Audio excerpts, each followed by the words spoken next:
Hello, I'm Dr. Mohu Bhattacharjee. Today we will be discussing the supply of inputs to a firm.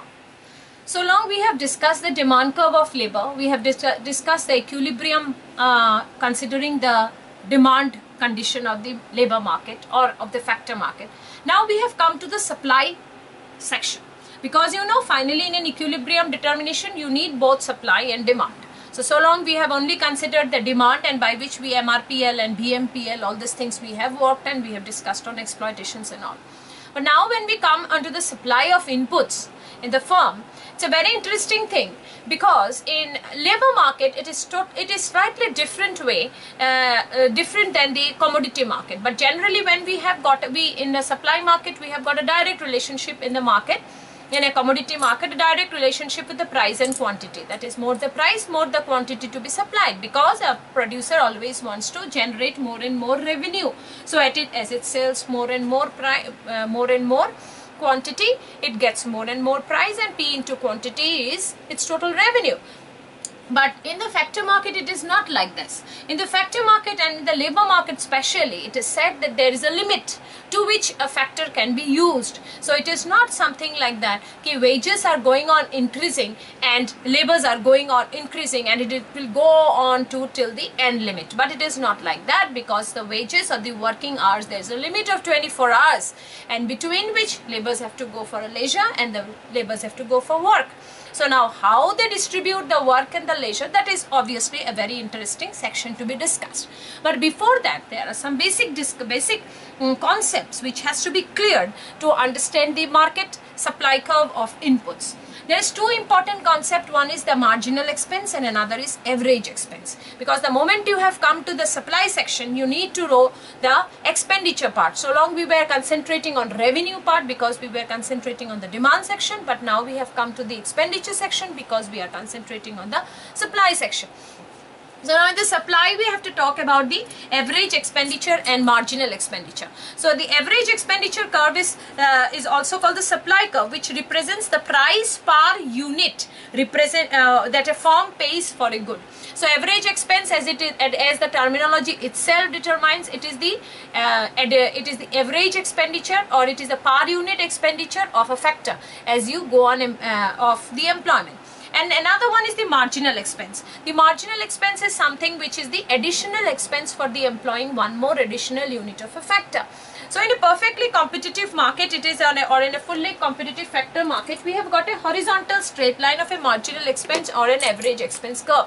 Because why? It is assumed that in the factor market, that because suppose for example you take any market, a fabric cloth market, or any market in which each of the output is homogeneous, so one particular firm has got insignificant influence in the price determination, and so that's why we will be having, or whatever expenditure that fabric market is having, it has got very insignificant influence and it cannot influence the price.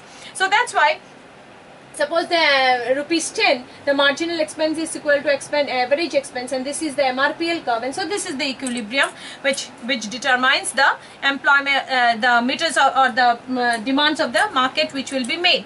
But now the question is this, how the equilibrium is determined in the labor market, considering the supply of the firm.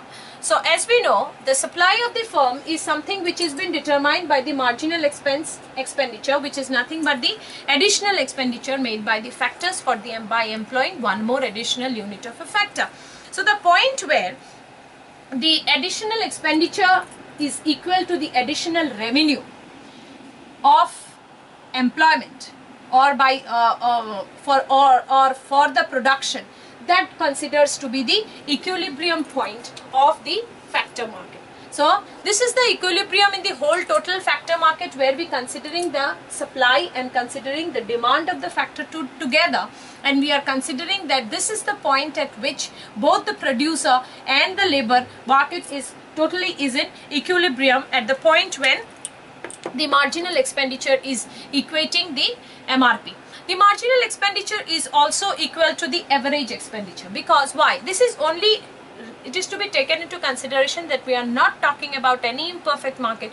We are only talking in the fully competitive market, that is in a perfectly competitive market. That's why we have got a horizontal straight line average expenditure or a marginal expenditure curve, because the price plays an insignificant, the price determination is the firms are simply a price taker, they are not the price maker. So whatever price is been there in the market, it is taken, it is established, and it cannot be changed. So that's why this condition can be made possible. So that's why this point has been said. So the quantity of the input purchased is determined by the intersection of the input demand and the supply curve, and industries, and this is the point at which when all the firms, as we know, the industry is nothing but the summation of the firms. When all the firms is employing, the summation of all the firms' equilibrium employment at the specific price will be determining the industry's equilibrium in the labor market. So that's why how much it will be if the marginal expenditure and the average expenditure curve is considered to be the one of the significant point in the labor market. But now, it's a very important section is that the market supply curve of labor, it never goes sloping upward, that is, as you pay more wages and the labor supply will go on increasing. That doesn't happen all the time, because there is a limit to which a labor can work. For example, suppose a person is working for 10 hours and he is getting 500 rupees per day. Then it is said that if you work overtime, I'll pay you more. He said okay. Then he is ready to get 200 rupees more with 700 rupees. Now his income goes to 700 rupees, but now he is working for 2 hours more. That the employer says that you give me more 2 hours, I will pay you 400 rupees more. But at this point, the question is this: the labor might say no at this point. Generally, in a product market or in a commodity market, we find that as the price goes on increasing, the quantity also goes on reaching the market, because you need revenue. But here the question is that the labor has got a limit to which it works, and it will like to substitute its work with the leisure. That means he will like to take rest rather than going for a work for these extra hours. There is a limit to which he can go for work. So it is possible that he is going for work for 5 to 7 hours, then 7 to 8 hours, then 8 to 10 hours. But beyond this 10 to 12 hours, he might say no. And generally, more than 13, 14 hours, he will say no.